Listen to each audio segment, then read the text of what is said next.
Hello friends, welcome back to asset builder YouTube channel. और आज के इस वीडियो में हम बात करने वाले हैं एक बहुत ही इंटरेस्टिंग स्ट्रेटेजी के बारे में। तो काफ़ी सारे आईपीओ आते हैं और आईपीओ में हमें अलॉटमेंट नहीं मिलता, और अलॉटमेंट मिलता है तो वहाँ पर एक लॉट मिलता है। तो एक लॉट मतलब 14-15 हज़ार रुपये का एक लॉट, और उसके ऊपर अगर हमको 30-40% रिटर्न भी मिल गया तो मुश्किल से वो 5-7 हज़ार रुपये का रिटर्न बनता है। तो अगर इसी कंपनी में हमें कोई और अच्छा मौका मिले और नीचे की प्राइस पे बाय करने का मौका मिले तो मेरे हिसाब से अच्छी कंपनी में नीचे की प्राइस पे इन्वेस्ट करना चाहिए। तो वहाँ से हमें 1 या 2 साल में अच्छा खासा रिटर्न मिल जाता है। तो इसीलिए मैंने एक स्ट्रेटेजी बनाई है। काफ़ी सारे आईपीओ मैंने देखे कि बहुत ही ज़्यादा ओवर प्राइस होते हैं और उसके बाद लिस्टिंग पे भी गेन देते हैं, तो वहाँ पर तो उसका जो ओवरऑल वैल्यूएशन है वो बहुत ही ज़्यादा हाई चला जाता है। अब वो कंपनी तो अच्छी है लेकिन वैल्यूएशन क्योंकि बहुत ज़्यादा हाई है तो वहाँ से ऊपर बहुत ही जाने का पोटेंशियल कम हो जाता है। और कुछ सालों के बाद अगर मार्केट में गिरावट आती है तो ये जो शेयर प्राइस है वो धीरे धीरे नीचे आना भी चालू हो जाता है। तो कभी कभी आईपीओ में ऐसा भी होता है कि जो लिस्टिंग प्राइस थी वो लिस्टिंग प्राइस से नीचे चले जाता है या फिर उसके आसपास वो शेयर प्राइस आ जाता है। तो उस टाइम पे हमारे पास एक बहुत ही बढ़िया मौका मिलता है कि हम उसके अंदर इन्वेस्ट कर दें। तो इस तरह की अच्छी कंपनी जिसका रिसेंटली आईपीओ आया है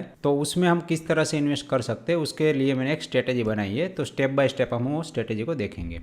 तो सबसे पहले हमें मनी कंट्रोल पे जाना है। मनी कंट्रोल में आईपीओ लिस्ट निकाल लेना है। तो यहाँ पे एक आईपीओ करके टैब आएगा मनी कंट्रोल में, उस पर आप क्लिक करेंगे तो इस तरह से आईपीओ का एक पूरा टैब खुल जाएगा और वहाँ पे पूरा इस तरह से डिटेल दिया होता है। तो उस डिटेल में आप जाएंगे तो यहाँ पे लिस्टेड आईपीओ में आप क्लिक करेंगे तो लिस्टेड आईपीओ में SME IPO and main line IPO इस तरह से पूरा लिस्ट आ जाता है। और यहाँ पे नीचे नीचे जाएंगे तो लोड मोर करने पे पूरा लिस्ट आपको दिखाई देगा। तो इसका लिस्टिंग डेट भी आपको दिखाई देगा, कितना इश्यू प्राइस था वो भी पता चल जाएगा, लिस्टिंग गेन कितना मिला था और करंट प्राइस कितना चल रहा है वो सारी डिटेल आपको यहाँ से मिल जाएगी। तो अगर हम बात करें रिसेंट आईपीओ की तो व्रज आयरन एंड स्टील, तो ये मेन लाइन आईपीओ है, 119 टाइम सब्सक्राइब हुआ था और उसका जो लिस्टिंग गेन था वो 20% था और करंट मार्केट प्राइस है वो 260 चल रहा है। तो स्टेप 1 में हमें क्या करना है, सबसे पहले मनी कंट्रोल पे जाके इस तरह के जो कंपनी है उसको हमें आइडेंटिफाई करना है कौन कौन से आईपीओ लिस्टेड हुए हैं। और दूसरा ये करना है कि जो भी कंपनी का आईपीओ है उसका 50 टाइम से ज़्यादा सब्सक्रिप्शन हुआ है। तो यहाँ पे बहुत ज़्यादा डिमांड बनी हुई होगी, जैसे ये है। अब ये मेन लाइन आईपीओ हमें सिलेक्ट करने हैं। एसएमई इसीलिए नहीं सिलेक्ट कर रहा हूँ क्योंकि उसमें थोड़ा सा फंडामेंटल एनालिसिस की भी जरूरत रहती है, और जो एसएमई आईपीओ है उसमें सब्सक्रिप्शन बहुत ही ज़्यादा हो जाता है। तो यहाँ पे जो सब्सक्रिप्शन है वो 50x नहीं चलेगा, यहाँ पे 300 500x हमें चाहिए। ठीक है, तो जैसे ये हो गया 360x। तो हाल फिलहाल के लिए मैं अभी एसएमई आईपीओ छोड़ देता हूँ, मैं सिर्फ फोकस करता हूँ मेन लाइन आईपीओ पे। फिर एक मेन लाइन आईपीओ था अलाइड ब्लेंडर, तो यहाँ पे 23x सब्सक्रिप्शन था तो ये हम छोड़ देते हैं। फिर था स्टैनली लाइफस्टाइल, तो ये 96 टाइम सब्सक्राइब हुआ था और 28% लिस्टिंग गेन था, तो इसको भी हम ऐड कर देंगे लिस्ट में। ठीक है, तो इस तरह से हमें फाइंड आउट कर लेना है जो जो आईपीओ आए हैं उसका एक लिस्ट बना लेना है। तो यहाँ पे मैंने ऑलरेडी एक लिस्ट बनाया हुआ है आईपीओ 2020 का। तो हो सकता है यहाँ पे काफ़ी सारे मिस भी हो गए हो, लेकिन फिर भी जो अच्छी कंपनियां हैं जिसमें अच्छा खासा पोटेंशियल है उसका एक लिस्ट मैंने बना लिया है। ठीक है, इसमें से काफ़ी सारी कंपनियों में मैंने ऑलरेडी इन्वेस्ट भी किया हुआ है। तो सबसे पहला काम है हमारा मनी कंट्रोल पे जाके कौन कौन से आईपीओ आए हैं उसका एक लिस्ट बना लेना, और वहाँ पे जो 50x सब्सक्राइब हुए हैं वही हमें यहाँ पे एंटर करने हैं। अभी हमें क्या करना है कि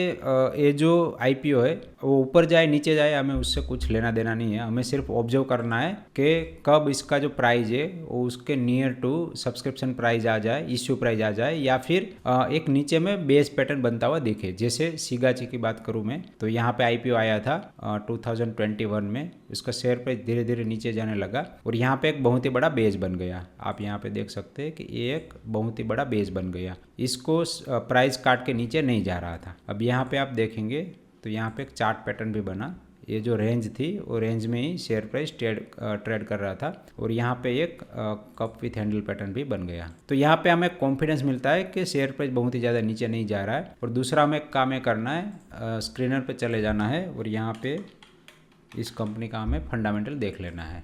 तो सिगाची इंडस्ट्री कर लिया। आईपीओ आया था हमारा नवंबर 21 में। ठीक है, तो नवंबर 21, तो दिसंबर का रिजल्ट हम पकड़ लेते।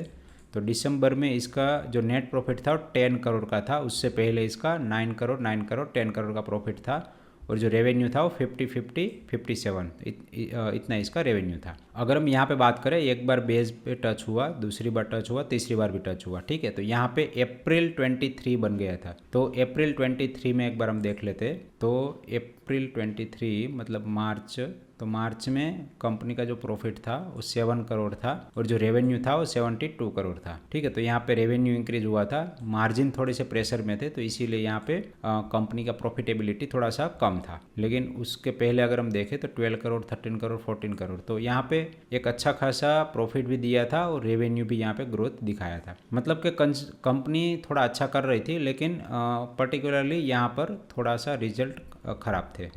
तो यहाँ पे हम एक बार कंपैरिजन कर लेते हैं। मार्च 2022 में ईयरली प्रॉफिट 40 करोड़ था और मार्च 2023 में 44 करोड़ था, ठीक है। रेवेन्यू अगर बात करें तो 250 करोड़ का जंप करके 300 करोड़ हो गए थे। तो यहाँ पे अगर हम कंपैरिजन करें आईपीओ टाइम की, तो यहाँ पे आईपीओ टाइम पे इस कंपनी का लिस्टिंग प्राइस था वो 60 था, जो कि अभी इससे आधा हो गया था 24, 23, और उसके कंपैरिजन में उसके फाइनेंशियल माइनर से इम्प्रूव हुए थे, कोई कम नहीं हुए थे, ठीक है। और साथ में हम इसका इश्यू प्राइस भी देख लेते हैं। तो यहाँ पे आप लिखिए सिंपल शिगाची इश्यू प्राइस, ठीक है। तो यहाँ पे इश्यू प्राइस हमें मिल जाएगा, प्राइस बैंड था 161 से 163। तो यहाँ पे एक स्प्लिट हुआ है, स्प्लिट है 1/10 का, वो इसका 10 टाइम प्राइस था। मतलब यहाँ पे आपको जो 23, 24 का प्राइस दिख रहा है वो एक्चुअली 160 उसका जो इश्यू प्राइस था उससे 10 गुना, मतलब 230 का प्राइस यहाँ पे चल रहा था, ठीक है।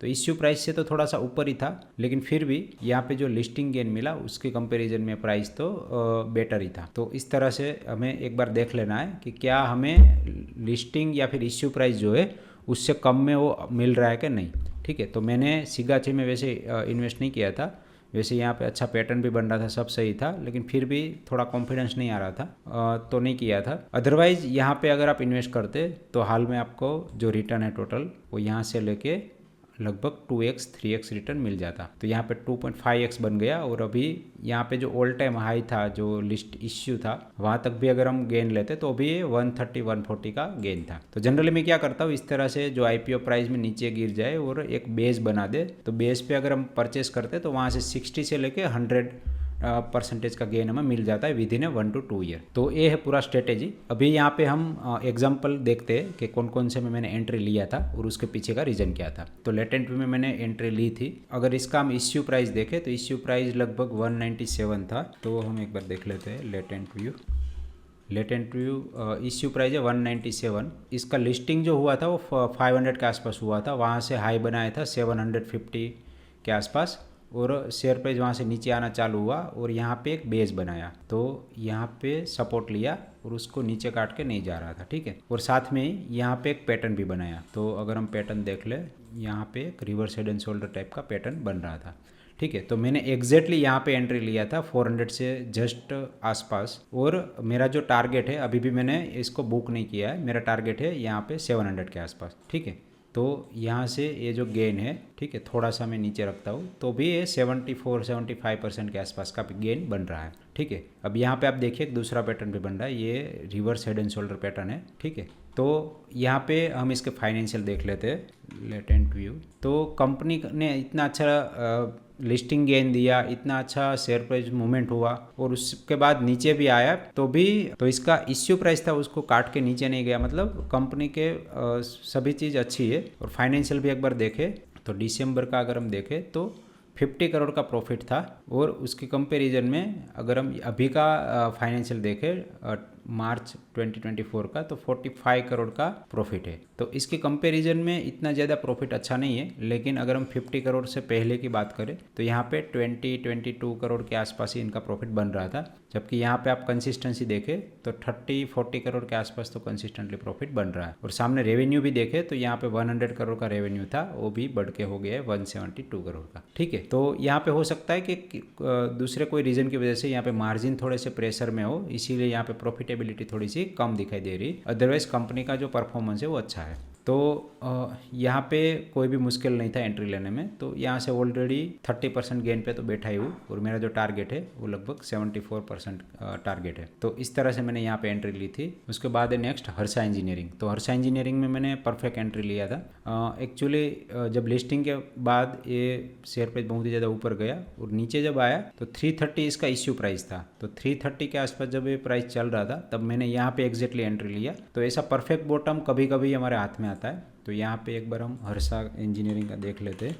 तो हर्षा इंजीनियरिंग पहले तो एक अच्छी कंपनी है और आप देखेंगे तो जब इसका आईपीओ आया सितंबर 2022 में, तो मार्च जून सितंबर में इसका प्रॉफिट था 30 करोड़, रेवेन्यू था 242 करोड़। ठीक है, अब यहाँ पे मार्च में देखिए 248 करोड़ का रेवेन्यू है और 37 करोड़ का प्रॉफिट है। तो यहाँ पे मार्च चल रहा था। इम्प्रूव फाइनेंशियल के साथ सेम इश्यू प्राइस पे हमें कंपनी मिल रही, तो हमें ऐसा समझ के लेना है कि हमें आईपीओ में शेयर प्राइस, हमें आईपीओ में कुछ लोट लगे थे और वो लोट हमें रखना है। इसी बेस पे मैंने यहाँ पे एंट्री ली थी और विद इन फ्यू मंथ इसका जो गेन है वो 50% के आसपास गेन तो मिल गया था, लेकिन फिर भी मैंने होल्ड किया और यहाँ पे मैंने निकाला था 520 के आसपास। ठीक है, तो रिसेंटली अभी प्रॉफिट बुक किया है। तो अगर आप प्रॉफिट की बात करें तो यहाँ से ये लगभग 56% का प्रॉफिट मिला। और अगर हम टाइम की बात करें तो यहाँ से लेके यहाँ तक 1.5 साल के आसपास का टाइम हो गया। ठीक है, तो 1.5 साल में इसमें इतना प्रॉफिट मिल गया 60%। तो 60% प्रॉफिट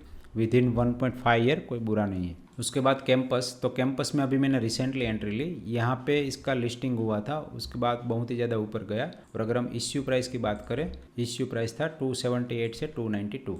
ठीक है, तो यहाँ पे जो हाल में प्राइस चल रहा था वो लगभग इश्यू प्राइस के आसपास ही चल रहा था। और अगर हम इसके फाइनेंशियल की बात करें तो कैंपस एक्टिवेयर, तो यहाँ पे स्टॉक पे थोड़ा सा ज़्यादा नज़र आ रहा है। मई 2022 में 23 करोड़ का प्रॉफिट था, जो कि अभी इंक्रीज होते होते हो गया 33 करोड़।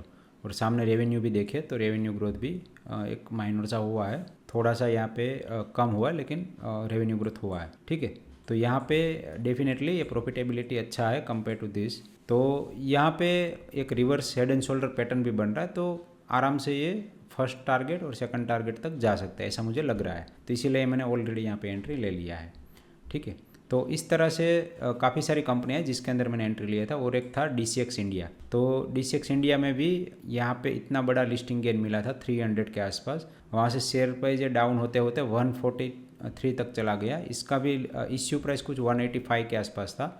यहाँ पे कप विथ हैंडल पैटर्न बना, तो यहाँ पे मैंने एंट्री ले लिया था। और ऑलरेडी जो प्रॉफिट बुकिंग है वो मैंने एक्चुअली यहाँ पर किया है। तो उसके बाद भी ऊपर गया। अब यहाँ पे जो कप विथ हैंडल बड़ा पैटर्न था उसके बेस पे टारगेट बड़ा आता था, लेकिन फिर भी मैंने थोड़ा सा जल्दी एग्जिट ले लिया। तो इस तरह से जो भी IPO कंपनी है उसमें आप एंट्री लेके अच्छा खासा प्रॉफिट बना सकते हैं। तो यहाँ पे ध्यान यही रखना है कि जो भी अच्छी कंपनी है जिसमें अच्छा सब्सक्रिप्शन हुआ है और अच्छा लिस्टिंग गेन दिया है, उसका एक लिस्ट बना के रखना है और आपको वीकली एक बार इसको देख लेना है कि कहाँ पे हमें एंट्री बनता है। तो इस तरह से अगर शेयर प्राइस बहुत ही ज़्यादा डाउन आ जाए तो ध्यान में रखना है कि जब यहाँ पे कंपनी का IPO आया था तब जो फाइनेंशियल थे उसके कंपैरिजन में इसके फाइनेंशियल इंप्रूव हुए हैं कि नहीं, और साथ में ही उस टाइम पे जो कंपनी का वैल्यूएशन था और प्राइस थी तो उसके कंपैरिजन में अभी क्या प्राइस चल रही। तो ये सारा चीज़ ध्यान में रख के आप IPO कंपनी के अंदर इन्वेस्ट कर सकते हैं और अच्छा खासा प्रॉफिट कमा सकते हैं। तो आशा करता हूँ कि वीडियो आपको पसंद आया होगा। अगर पसंद आए तो प्लीज़ वीडियो को लाइक करिए एंड चैनल को सब्सक्राइब करिए। एंड लास्ट में इस वीडियो को एंड तक देखने के लिए आप सभी का दिल से धन्यवाद।